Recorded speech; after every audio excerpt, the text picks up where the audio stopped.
Hi, everyone. Welcome to our session today. We're going to be talking about how to build a compelling personal brand. My name's Matt Huffman. I'm a partner here at M13 and a head of talent. I'm going to give everyone a minute or two to get into the meeting and get started.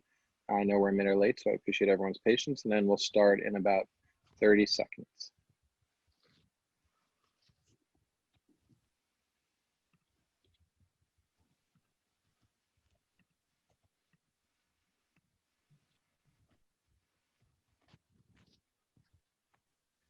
So thanks to everyone for joining.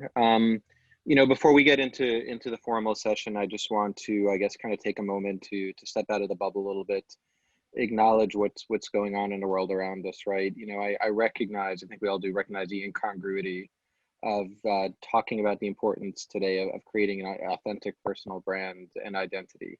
When literally outside the world, we see people literally murdered because of the color of their skin, because of who they are, what their identity is, right? We see talented women being forced to leave companies because they couldn't get along with toxic cultures.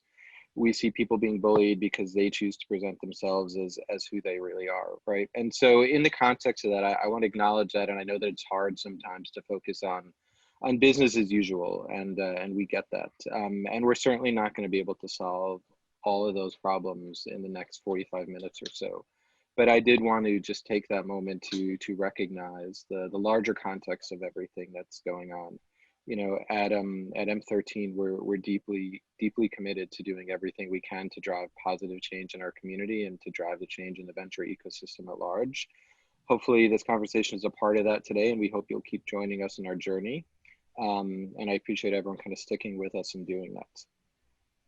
So thank you for that. Now that I see everyone's kind of gotten in, I want to make sure that we have time for our actual session, and I appreciate everyone's patience on that. I am lucky enough to be joined by Beth Doan and Rosie Belden today to talk about how to build your own personal candidate brand. Beth, who's joining us as a managing partner from Main and Rose, has built, has advised, and sold numerous companies. She currently works with some of the world's top CEOs, nonprofits, and governments on a range of high-profile campaigns and initiatives. She is an award-winning author. She's a writer. She contributes to Forbes, Entrepreneur, Huffington Post. Beth sits on the Pacific Council of International Policy, Forbes Young Entrepreneurs Council, and was named one of the world's top branding experts by Inc. magazine. So we're thrilled to have her, and we're very lucky to have her perspective. And also joining us is Rosemary Belden, who's our Director of Talent Acquisition here at M13. She has over 6 years of executive recruiting leadership experience. Before we were lucky enough to get her on the team here, she helped scale a SoftBank backed food company from under 100 employees to over 650. And now she's here with us at M13, helping to connect talent to our portfolio companies and Launchpad. And she'll be talking about how to create a brand from recruiters' perspective, which they look for. And so we've got kind of the branding perspective on the candidate side, and we've got the recruiter perspective. And hopefully we're going to have a really great conversation. And throughout all that, I encourage everyone who's in the audience to please ask us lots of questions, because it gets way more interesting when we have a discussion and a conversation just talking to each other, which you kind of get to do all the time. So getting started now, we started talking about kind of identity and brand, and I'm curious, and I'll start with you, Beth. You know, when you think about creating this authentic, this compelling brand, like what does that look like to you? What does brand mean to you, especially in the context of what the market looks like? Like, how do you define what a brand is? How do you identify, clarify, and then communicate what you care about and why? Yeah, that's such a great question. And it's so important. Really, the essence of a brand, it's who you are, it's what you stand for, and it's how you appear to other people. It's also how other people perceive you. And what most people don't realize is that within 7 seconds, we've made up our mind as to what we think another person is all about. So it's critical that how we come across to people is how we want to come across to other people, because snap judgments are made so quickly. And now, especially in this really unique time we find ourselves in with COVID, a lot of those judgments are being made on the internet. We're not actually seeing people face to face, especially when it comes to finding a new career or interviewing for a new job. It's so important that our presence on the internet is what we want it to look like. And it's tough because Face to face is always better, but Zoom is not the same. This is not the same as if I were speaking to you all in person. And so there's a lot that needs to be taken into consideration now that we didn't have to think about. When I you're feel. trying to kind of distill down that brand and really focus and get that story about like who you are uniquely, Yeah. what you care about, why, especially in that internet environment, like what are the things that everyone here should be thinking about to make sure they're kind of telling their story in a positive and effective way? First things first, and what we tell our clients is you want to think of yourself like a product. So when you think of Nike, you think of just do it, right? Well, what's your tagline as a human being? What is it that you're most passionate about? Are you a mother? Are you an entrepreneur? Are you a free thinker? Are you a free spirit? Like, what is it that makes sense that you're going to put next to your name? And really, that's what goes on your social handles. If you were going to write a bio about yourself, that's probably how it would open, or that would be the tagline that goes underneath your name. It's important that you take the time to reflect on those things about yourself, about who you are. And a lot of us just don't take the time to do that or think that it matters, but it really does. So you should think of yourself as a product first and foremost. So when you're selling yourself, what makes you unique? What would make someone want to buy or invest in you? What makes you stand out from a crowd? What have you experienced in your life that makes you different than other people? I always say that every single one of us has a story. We either forget that or we don't realize it. And all our stories are unique. They're all worth telling. It's just a matter of taking the time and energy to put our story together in a way that's compelling, because that's what we do for brands as an agency all the time. We're putting together those stories and packaging them. And then when it comes to our personal brand clients, it's the same thing. We're putting together a story around a person, packaging it in a way that's really compelling and interesting and sets them apart. So anyone can do that for themselves. It's not as hard as it might seem, but it's really important to do and take the time to figure it out. That's awesome. That's awesome. And so, Rosie, kind of on the flip side of it, you know, when you're on the recruiting slash hiring slash HR side, when you think about all things I've talked about that story, what are the things that you look for when you're looking for candidates, when companies are candidates? How do those things tie together from your perspective? Yeah, it's so interesting to hear Beth talk about it because mine is also I want to see your authentic brand, but specifically when you're recruiting, a lot of times you're looking for those tangible work experiences and you're looking for specific skill sets. So when you're doing your LinkedIn or your resume, while you want to stand out, you really want to spend a lot of time highlighting skills, experiences versus personality traits. It makes you a lot more searchable. It makes it easier for recruiters to pick you up when they're doing sourcing on LinkedIn. And then I think the best time to kind of bring that authentic brand to the table is when you get into the interview. And not to, you should still have some of that on your LinkedIn, but just really make sure that you're thinking about, how do I resonate with a broader market? Am I making sure that my title makes sense industry wise and that it's not just company specific? So while I totally agree you want to stand out, also just to get in the door, sometimes you need to also make sure that your skills make sense to the jobs that you're applying for. There's this interesting parallel where you're trying to kind of match yourself and your skills to what the company needs, and the company's trying to make sure you're a match. You know, Beth, I'm curious because that fit is so important, right? Someone can be incredibly talented and be great in one type of company, and it's just not the right time for them. So, how do you tie the brand that you created, which is hopefully an authentic brand, to Yeah. the company? How do you kind of look and create that match in a way that makes sense and feels like it's going to be a good long-term fit? Such a good question. Okay, so first things first is if you're trying to work for a certain company, you have to understand that company inherently. You have to know it so well. And then you look at the traits of that company, the traits of the position, you look at the personality of the people working at the company, and you figure out what parts of my personality fit that. It doesn't have to be a perfect match, but there'll be certain things about you that will be perfect for that company. And so you need to look at those things specifically and make sure that that's highlighted while still staying authentic. And that will be authentic if it's truly in you and it matches the company you're set. So you just need to look very, very closely. I think it's so important. You should never go into an interview or even submit a resume if you're not ready to speak to why you're a fit for that organization and how you align with it and will make it better at the same time. Yeah. And I think from our experience, I think everyone wants to get the right job for them, but for long-term success, like having that kind of cultural and value and belief alignment and making sure that's the right place, like that's what creates long-term sustained success. So that match is so important. It's not just about getting a job, it's about It's about getting the right job. And that's why making sure that you can communicate who you are, both as an employee, as a candidate, and an employer, is so critical, because those magical fits are so rare but so powerful when they happen. You talked about this, both of you. You talked about kind of social media, and Rosie, I'm curious your perspective about, as a recruiter, if you look at social media, what you look for, and then Beth, what would someone do if they didn't have it, if they don't have an online presence? Yeah, I mean, not gonna lie, I think every recruiter goes out and looks up candidates on their Twitter or on their social feed. Again, I think that speaks to what Beth is saying, is being your authentic self and bringing that to the table. We really support that, but I definitely notice if people are saying kind of intense things on Twitter or LinkedIn, and maybe that's right for the company they're applying to, but definitely make sure you're mirroring it to the organization you want to be a part of. Are there things people should or should not post, or settings that they should or should not be checking when they're setting up their profiles? I mean, especially on LinkedIn, I would say anything that you want to post on Facebook, you probably shouldn't. Go more professional. And then, Twitter can be the nice mix of professional and personal. I think it's a great space to blend them together.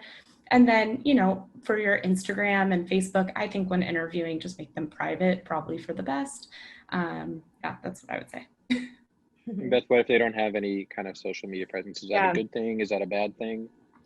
It can be a bit of both. For an employer, for example, when we're doing hiring and we go to look up someone, if we can't find any trace of them on the internet, that's unusual in this day and age. So we would say create something and keep it very neutral.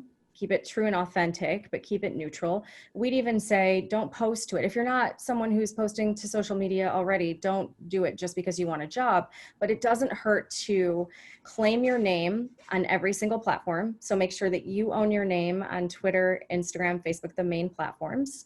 And even if you're not posting anything, or you're going to make those accounts private, at least it shows the employer that you exist, that you have a great profile photo there. They can connect with you immediately and know that that's you. And make sure it looks professional. Don't post any photo where you can't really see the face. You want a strong headshot in those images on the biopics.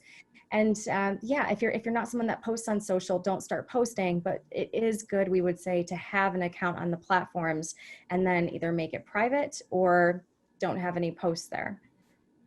And if you have a super common name like me, for example, really claim that name soon, or you end up with really bad handles. We have a question from someone in the audience, which I'd love to ask right now. It's a question for Yana around, what if you have does having a strong personal brand, like an influencer or a large following, does that serve as a potentially attractive ad for employers? What's the influencer perspective from you guys? Yeah, I think it can, especially depending on the role that you're applying for. Like if I were looking for a recruiter to join my team and they didn't have a LinkedIn brand, I would be confused. So I think too, especially if you're a marketer or you're in a consumer brand company, that being an influencer or having a big network can be very helpful. What about people who have, we talked a little bit about this earlier. I'm curious, either one of your perspective, when you have unique, diverse experiences, right? Like how do people from diverse, underrepresented backgrounds, how can they best leverage that to really build a brand that stands out? You want to quote unquote fit in, but you also want to demonstrate why you're unique, and diversity is such a critical part of that. How can candidates balance that in the most effective and obviously authentic way? Go ahead, Rose. I think when you think about recruiters or talent acquisition, the reason we do this is because we love people and we want to connect them to exciting new roles and make sure they're successful. So for me, when I'm interviewing someone who maybe has a unique background, just if they can pull out some of those skills or technical capabilities and connect them to the job that they want to do, I think that really stands out. And I think 9 times out of 10, a hiring manager will take a chance on someone who's innovative or different if they can, show that they have ideas about that apply to the job. Like maybe not so much around diversity, but for me, when I transitioned from sales into recruiting, it's very similar. So I took that skill set and talked about it in my interviews and, applied it in that way. And that's how I think, even if you don't have the exact background for the role that you're interested in, you can really bring those skills and add a ton of value. What do you think, Beth? Absolutely. I think it's all in the art of storytelling. And I'm so excited because we have a worksheet we're going to send everyone afterwards that's all about the power of storytelling and how you craft your own story when it comes to getting the job that you want. And it's just like Rosemary said, it's looking at the job that you want and then figuring out how your story fits into that. And the more diverse and unique the story, the better. That can catch someone off guard. It can catch them by surprise. It can be gripping to them and make them excited to learn more. It's all about how you tell it. And if you can do that well and correlate it to the job, that's amazing. You'll captivate the person that you're speaking to. And that is when you really have a chance at getting a job over other candidates. If you can be memorable and stand out and say things that not everyone is saying and correlate things in a different way, that's what matters. So look at diversity and unique experiences that you've had in life, and that's an asset. That's massive. It's about how you use it. Yeah, and there's this interesting and important balance, right? Like we talked about, maybe you don't post things on LinkedIn that you might post on Facebook, etc. Mm-hmm. But at the same time, you want to kind of get to know who the person is, and you don't want to just be kind of like a resume. So Beth, I'm curious, like how do people kind of strike that balance? How do you advise clients to portray themselves on social media to really capture the unique and interesting aspects of their personality and still remain professional? How do you help with that? It's tough. Um, it's so tough because social media, it can be down to the outfit that you're wearing. You could be judged for that if it's too scandalous, or maybe it's too conservative for the kind of job you're going for. It's really, really tough. I think that showing your personality is so important, and pictures matter. So using imagery is really to your benefit, but making sure that you're not going to alienate yourself from the kinds of opportunities you want to have is also important. So err on the conservative side always. It's always better to hang back a little than put yourself out there too much potentially. But at the same time, show yourself hiking, show your plate of food if you love food, show yourself with your family, with pets, things that we can all relate to and we can all feel something from when we look at those images. I think that's really important as general guidelines, but really it's a case-by-case basis. And I'd be happy if anyone wants to DM me or anything afterwards. I'll look at your social and what you're trying to do with your career and tell you what I think, but it's such a personal thing, and it depends on what you're trying to do and who you are as a person, and then creating that balance individually, because they're really broad guidelines don't necessarily work. It's so individual, and that's what's so hard about these topics. Yeah, we have an interesting kind of related question from the audience about branding yourself, not just as a candidate, but as an entrepreneur, right? So you're trying to tell your story as entrepreneur to attract clients. Are the guidelines the same? Is it different? Are there ways that you advise kind of some of the entrepreneurs and the businesses you work with to tell their story in the right balanced way? So the difference between branding an entrepreneur versus an employee? Yeah. Yeah. Entrepreneurs in some ways can get away with more because you're running the show. You decide where you want your company to go. You decide the culture that you want to have, if you even have employees, or maybe you're just a solo founder and it's just you. So you get a lot more creative freedom in that case. And if you look at entrepreneurs that really stand out, the Elons, the Bransons, these people became what they are because they stood out. They weren't quiet. They don't just sit behind a window and not do anything. You're hearing from them. They're tweeting, they're making waves, they're writing books. So you get known by standing out, and your products get known if you stand out more. So there's a lot to be said that entrepreneurs, can do a lot more and take more risks when it comes to their branding than an employer typically could, because they're a representation of the company that entrepreneur at the head of it has started and decided what that brand will look like. So I would say entrepreneurs can go a little bit more with what they want their image to be and take a lot more risk when it comes to that, and not be as afraid, because they're charting the course. They're in charge of everything that falls underneath them. Does that make sense? A little more complex. It does. It's a great perspective. Transitioning a little bit, Rosie, you kind of mentioned something earlier when you're talking about how you made the career shift from sales to recruiting, right? And there are some questions in the audience around how do recruiters look at someone who's transitioning fields, right? How do you balance what you have done specifically from a job perspective to what you can do in the new job, especially if the experience isn't relevant? What are the things that you look for, and how would someone brand their story if they're looking to make career transitions? Yeah, I'm smiling because this is something that Matt and I talk about all the time is hiring for potential and not just always exact work experience. I actually think a lot of times people who pivot their careers bring a new perspective and kind of can think outside the box for a role. Just like what I was saying, though, the big part for me is talking less in hypotheticals when I'm interviewing you and more through tangible skills or experiences that you think can apply. So back to the sales analogy, not to lift up the covers too much on recruiting, but it's very much sales. You have to create a pipeline. You have to sell candidates on your job. You have to sell the candidates to your key stakeholders. And so I weaved that through my interview story to really highlight that and what I was looking for next. I also think, and I think we'll talk about it a little bit more later, but when you're making a transition, don't shy away from that. Be really authentic about why you've decided to make this change, why you think you'd be better in a new role, or why something didn't work out in the past. Again, that makes you stand out as a candidate because you've thought through the reasons. And I'll remember that, you're not into sales, but you love people and you think your skill sets apply. So you'd be a great recruiter. Yeah. Any Beth, if with the same type of situation, but maybe more senior level, like C-level candidates, Yeah. who's looking to shift, and this is a question from someone in the audience, by the way, what advice would you give to them if they're needing to kind of shift industry or role for environmental related reasons? A C-level executive, how they would shift their brand. Yeah. Can you do it at that stage? Are there things that you would do Absolutely. differently? You can shift your brand at any stage. You can become whatever you want to become any day of the week. It can take a minute for people to understand and digest that shift and to take you seriously in your new persona. But we see it all the time. I mean, people change their personas. I look at Hollywood. I mean, we see it constantly.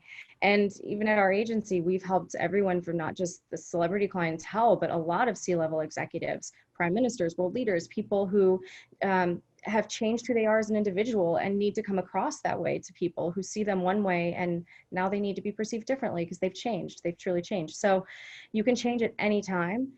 For a C-level executive, it's important that the change is done in a very tailored way, that it's not assuming they want to still have a C-level role moving forward. There has to be more subtlety to it. It has to be done in a very tailored way, but it's absolutely possible, and we see it all the time.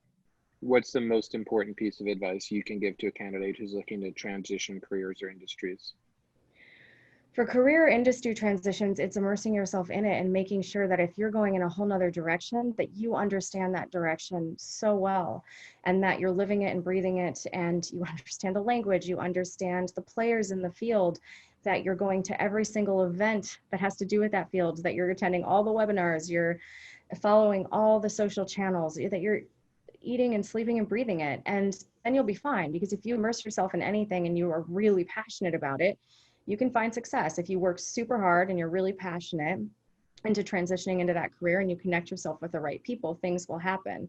What you focus on expands. So it's a matter of just diving in and making it your life. So you have to have that devotion to it if you want to really have that change, because it's not easy, but again, it's possible. I would just add to that, like, this is a really tactical example, but I've had people come to me, want to transition out of big corporate environments and join the startup. And they say they're, an entrepreneur in corporate clothing. If you want to prove that you are that, like, even just tactically, your resume should maybe be a little more innovative versus just a block of text with a bunch of, bullets and really thick. Think about looking at some of those new designs for resumes and your LinkedIn, just so that you kind of start to take on that persona, is the way Beth's saying. Mm-hmm. Given the world we're living in, right, as work shifts to more to remote, more to virtual, there are companies that are hiring without ever meeting a candidate in person, which would be almost unthinkable a year ago, right? You talked about this earlier, Beth, but from both of your perspectives, like what's different about the process now, and what things need to be highlighted even more when so much of the hiring process and interview process is completely distant and remote? Yeah. Do you want to go, Rosemary, or should I dive in? You can go. Okay. I will stuff. Because we're doing a lot of hiring right now, ironically, and so many companies are. I think there's a misconception that because of what's gone on and the amount of furloughs and layoffs, we've actually hired back our furloughs on a large basis. And so a lot of companies are doing that, and we're actually hiring more people. So there are opportunities, but you have to stand out. And especially now, because we are hiring over Zoom and doing things that we've never done before, find ways that you can catch your employer's attention. So we look at, for example, resumes. Rosemary brought up a great point about, are you designing it in a way that is true to authentically what you want to do and achieve, but how is it standing out? Like, we get caught off guard when someone sends us a resume that's in a different format, but it's really eye-catching, and you can tell they paid a designer to do it. That catches our attention. It shows that they invested in it. They are going that extra mile. So we assume they're going to do that if we hire them too. They're the kind of person that's going to go above and beyond and do something a little different. There's all kinds of ways that you can catch the attention of the employer that you're trying to work with. And so it's about getting creative and doing that. And then of course, there's a whole conversation we could have about how to appear great on Zoom, and how interviews are auditions, and you have to look at it as such. There's so much to be said, but finding ways to really stand out is key, always. Rosie, anything you'd go ahead? Yeah, I would add, I've actually loved this moment of pure humanness during this time. I think during quarantine, when we were locked away, whenever I would call a candidate, because we were still hiring, they would be really honest about how they were doing. And to me, that stood out as well, because I was stuck at home, and the other person on the phone was the person I was getting to interact with that day. So for me, it's also just continuing on that authenticity and really connecting, and asking the recruiter how they're doing, or asking them maybe a question that not the traditional candidate would ask. Those always stand out to me, because I'll remember you and remember that weird conversation we had. Yeah, no, I think that's right. And I think, continuing to point around honesty, there's always a little bit of stigma around looking for a new job if you're not currently employed. And I think certainly kind of the current environment has changed that a little bit. And I certainly hope that's the case. But I'm curious how both of you encourage or look at candidates who may not be working now, whether it's COVID or economic related, versus maybe the way that people looked at that in the past. How do you tell that story, and how do you encourage people to kind of do so in an honest way that still showcases their attributes? Want me to go? I'll start.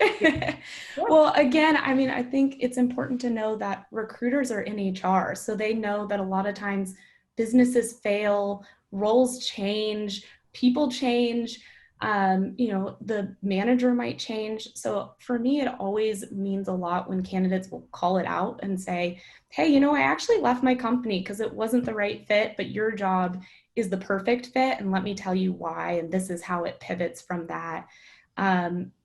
It always goes back to authenticity for me, just pulling it out. I think when candidates shy away from that conversation, then I start to have questions of like, why aren't they in their current job? Why aren't they telling me about that?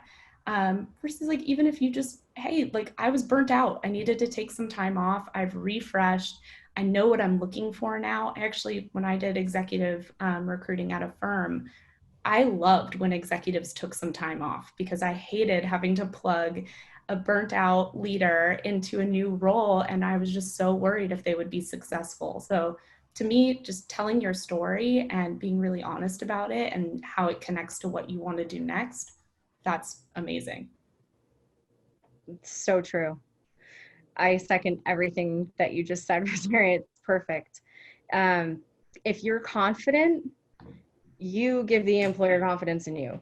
So how you walk into that and tell why you're switching, transitioning, whatever it is you're doing, if you're confident about it, you will instill confidence in the person you're speaking with most of the time. So just remember that, own your story, own it, and have a clear dialogue in your head ready to share on why you left. Make it authentic, and you will be respected for that. It's like Rosemary said, people leave for all kinds of reasons. Know what yours is and have your story ready to go, and be proud of your story. Be ready for the new direction that you're going to go, and be ready to prove why you're a great fit for where you're going next. If you show value, companies need people who bring value to the table. So if you can show that, that's what's most important. Yeah, I think that's all right. And we talked about this a little bit earlier, but just from a hiring or a leadership perspective, I really do want to make sure that people understand that just because people were not successful in one type of environment does not mean that they're not talented or they're successful, right? So much of success nowadays is around organizational fit and finding the right role. And there's really not a lot that you can predict from that unless there's a real pattern. And so take that seriously and talk about that. Related to that, there's a question in the chat that I love from Dave that talks about highlighting failures, right? And I love that question because so much of interviewing always focuses on how do you highlight your successes. But I've always found that you actually learn more about people's failures and how they've adjusted to that and how they've been resilient from that. So I'm curious, how, from your perspective, how can a good candidate tell a story around their failures, not just their successes? I love this question. I want to. Let's hear it. So yeah. I always say, like, I used to hide my failure. I used to be terrified of my failures, used to hide my failures. And I realized, someone said to me once, they're like, well, you never grow when everything's going great. Like if life is perfect, and the people I know who have not had a lot of adversity in their life, they're not that interesting. They don't have a lot to talk about. If everything is smooth sailing, we are never forced to see how strong we are, to see what we can overcome, to see what we can offer others through our own pain and our own misfortune, our own issues, what we've overcome makes us valuable to other people, because when we get through something, when we figure something out, we can help other people solve that same thing. So failure at work, I ask everyone who works for me, how did you fail? Tell me what you messed up. Because chances are, especially when it comes to work, the more stuff you've messed up, the more you've learned. And not only are you not going to do it again, but you have a creative way of solving it so that that can be applied to other things within that position or job. So failure is crucial to being an incredible human being and an incredible employee. And so if you can figure out how you failed most and what that taught you, and it can be in relationships, because let's face it, a lot of working in companies is working with people, working in teams. How you failed in the project setting, how you failed personally, how you failed on social media, any of it can be valuable. So I'm really passionate about that. And I know for a long time I was terrified to say that, oh, I failed with a company, or I burned hundreds of thousands of dollars by making mistakes. I put it in the wrong place and I lost it. I used to be terrified of telling people that. And now I realize that, like, most entrepreneurs have done that once or twice. We're still doing it. It's how we learn. And, if we don't take risks, we'll never grow. If we don't talk about our failure, we never teach others how to grow. So I think these things are so important. And I think failure is really important to talk about and to not stigmatize it, because it's crucial to being a good human being. I don't think I can add anything. I totally agree. My favorite stories from candidates is failures and how they learned and what they're doing now because of it. That's great. I want to transition to the next topic, which is building your network, right? And so much, and you mentioned this earlier, Beth, so much of building a strong brand comes from the network that you create. So I'm curious, Beth, when you're building a network, how have you advised clients and candidates to begin? Like, what do you start with when you're looking to create connections, and then how do you maintain them and keep yourself memorable? Everyone has their own way of maintaining connections. I mean, I've seen some people going as far as having spreadsheets and having tabs of the different areas where they've connected with people. I know I've done that in the past. It's been really helpful. On a larger scale, there's software for this kind of thing. Connections are so important, but it's important to keep them authentic and to make sure that you're not just connecting with someone so you can get something, but that you're connecting with them because you really care about the human being and you want to help each other. You, again, think of it always like, how can I serve? How can I do something to help this person? And that'll always come back. It always does. And I think that's the key thing. And making sure you're going to events, that you're connecting with people on social media. I mean, we can connect with anyone in the world through a tweet or a DM. You can reach anyone one way or another, because we have the instantaneous power to do that through technology. So utilize that and take the time to be authentic, to write something meaningful. I know that, and especially in the beginning of my career, I sent emails to people I thought would never respond, but I made it super authentic. And I was authentic. I cared about what that person was doing. And I was so passionate about them and their career. And I got a lot of responses. So don't be afraid to reach out to anyone and see what happens. I think that's really important. That's great. Rosie, any other best practices on building up networks? Yeah, I just love speaking with Beth because I feel like she speaks my inner self. But I totally agree. Activate your network before you need it. Now, that being said, I know we're in the midst of COVID and so many people are looking for jobs right now. So if you're in that situation, I understand and I still think you can activate it. Do spend like an hour a week or even an hour a day to give back to your community by giving endorsements, reaching out and adding value to people, commenting on posts that you think are interesting. Also, I don't think people know, but volunteer experience is very searchable for a recruiter when they're looking for keywords. So start to build your community in the volunteer space that maybe you're interested in. I think there are a lot of ways to build out your network authentically, and that you can really engage with people. The other thing I really like is if you are going to reach out to a leader or a company that you're excited about, really tailor it to them. I think the worst is when M13 gets a blast from one person to every leader saying the same exact thing. So if you do feel like you need to reach out to multiple people, tailor it to them because that'll make you stand out. That's great. That's great.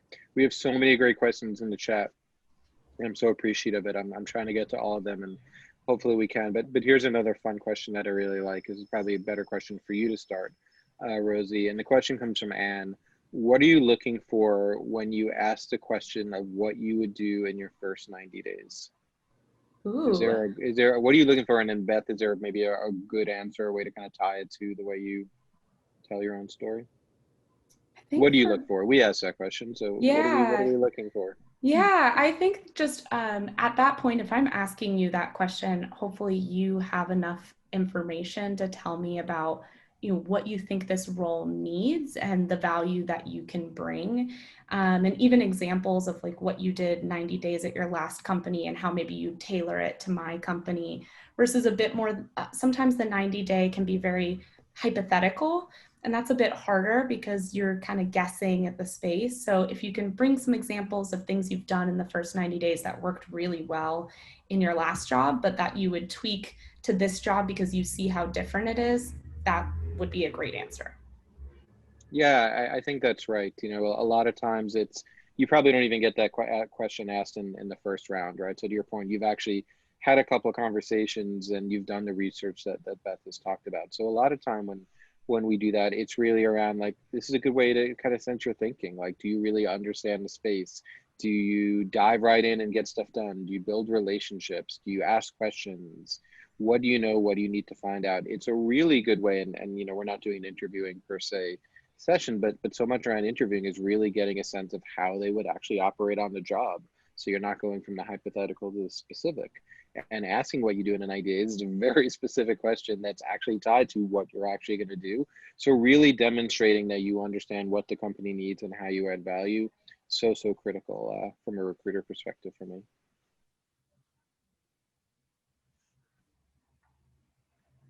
Here's another interesting question. So Justin asked about automated resume screening, which are these AI tools that typically will, before someone like me or Rosie will even get a chance to look at the resume or another human being, the AI will screen out for certain keywords or things like that, and then obviously, you don't get the chance to tell your authentic story. So in a world in which recruiting is becoming more automated and there's so much more screening involved in the process, what are tips that you might have for kind of getting past that and making sure that your story still shines through? And I'll open that to each, whichever one of you want to answer. That's a great question from Justin in the chat. Great question. Go ahead, Rosie. Oh, I would just say, again, go and look at the jobs that you want to apply to and look at the keywords within the job description, and then make sure that you're highlighting those keywords both in your resume or your LinkedIn. Unfortunately, recruiting is a very high volume a lot of the time. And so candidates are having to go quickly through resumes. And for them, if I'm looking for a program manager, I'm really hoping I see some program manager experience, some specific output that you've had. So just get to know the role, get to know the company, make sure you're weaving those keywords. Again, make sure the verbiage you're using is industry agnostic and kind of known in the industry versus like if you were the innovation, well, now innovation officers are more so much a thing, but try and use the same terms that typically you would use. Beth, what would you say? Definitely that. The other thing, and this is more of like a scrappy way to look at it, but if you've built a decent network on something like LinkedIn, go and look on that and see who you're directly connected with at the potential employer. Even if it's a third connection, you can get there eventually by emailing certain people or using LinkedIn. And when you do that, that can be a direct in to someone at a company versus trying to go the typical route where everyone just quickly submits something. So really look at the network you already have and see if there's another way in. If you feel like your resume has been looked over and you're not hearing back, try again. I've even seen people send packages to companies and do all kinds of things. Not all companies appreciate that, but if that's the route you want to go for it. I mean, at the end of the day, you never know. That could be the thing that really stands out, like we were talking about earlier. So yeah, it's such a great call out, and we talked about this in the networking thing. I don't think this is always the best practice, but it is actually true that at many companies, resumes are candidates review differently when they come through referral channels versus inbound channels, right? Even if it's just a referral saying, hey, look at this person in the ATS, right? So being able to leverage your network for that really does make a difference. And we can have a separate conversation about whether it should, but right now it does, right? So when you have those connections, look to take advantage of them. Mm-hmm. We are almost out of time. So I want to give each of you a chance. If there's any words of wisdom or advice that we didn't get a chance to share, like now's the time. I'll start with you, Rosie, and then I'll let you kind of close out, Beth. But any other kind of advice that you would make sure that if candidates or panelists today kind of walk away with, they walk away with this one tip or this one action that they should take going forward? I mean, this was such a great conversation. I guess I've heard authenticity from both myself and Beth quite a bit, and really treat the interview as a two-way discussion. You're trying to figure out if this is the right company culture, the right role for you so that you'll be successful, and the recruiter's trying to do that for you too. So don't sell yourself in a way that you wouldn't want to end up in a company and have to act for the next year to 5 years. Really look for the right fit. And when you're going and finding that perfect company and you're reaching out in a thoughtful way, I think you'll end up in the right role versus if you just blast everything and just try and get into any position. That's fantastic. Beth?